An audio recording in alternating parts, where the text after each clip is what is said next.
நாம வாழை இலையில சாப்பிட்ற போது ஒரு பக்கத்துல சோறும் இன்னொரு பக்கத்துல பொரியல் அந்த மாதிரியான காய் வகைகளையும் வச்சு சாப்பிட்றோம் இல்லையா?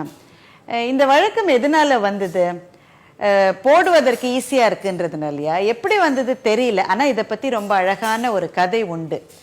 ராமன் வனவாசத்திலிருந்து திரும்பி வரப்போது, அதாவது ராவணன் எல்லாம் ஜெயிச்சாச்சு, ஊருக்கு திரும்பி வந்துட்டு இருக்காரு. இங்க பரதன் அவருக்காக காத்துட்டு இருக்காரு. வனவாசத்தை முடித்து ராமன் சீத்தையோடும் எல்லாரோடையும் கிளம்பி வராரு.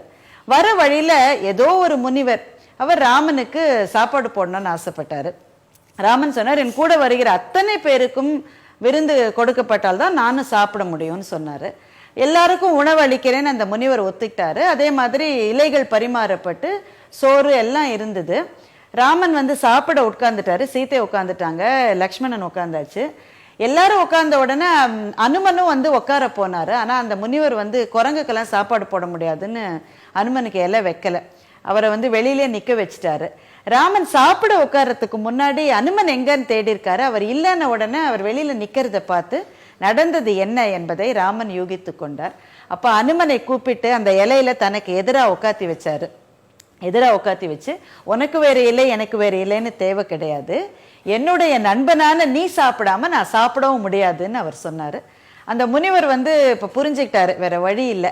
அதனால அந்த ஒரு இலையிலேயே 2 பேருக்கும் சாப்பாடு பரிமாறப்பட்டது. மனிதர்கள் அதிகமாக விரும்பி உண்ணுகின்ற சோற்றை ராமன் இருந்த பக்கமாகவும், குரங்குகள் அதிகமாக விரும்பி உண்ணுகின்ற அந்த காய் கனி அந்த பதார்த்தங்களை அனுமன் இருந்த பக்கமாகவும் அவர்கள் பரிமாறினார்கள்.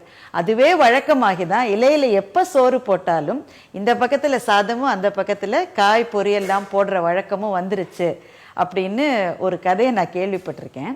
இது ரொம்ப அழகான கதை. ஏன்னாக்க ஒரு தலைவனா இருக்கிறவன் எப்போது எல்லாராலும் விரும்பப்படுகிறான்? ரொம்ப முக்கியமா சாப்பிடுகிற வேளையில் எத்தனையோ பேர் அவங்க நல்லா சாப்பிட்டுட்டு ஐயோ டைமாச்சுன்னு கிளம்பி கார்ல ஏறிடுவாங்க. இந்த காரை ஓட்டுகிற டிரைவர் சாப்பிட்டாரான்னு கேட்கறதுக்கு அவங்க மறந்துடுவாங்க. அவரா கூப்பிட்டு டிரைவருக்கு சாப்பாடு போடுங்கன்னு சொன்னாலே ஒழிய எந்த வீட்லயும் டிரைவரை கூப்பிட்டு சாப்பாடும் போட மாட்டாங்க.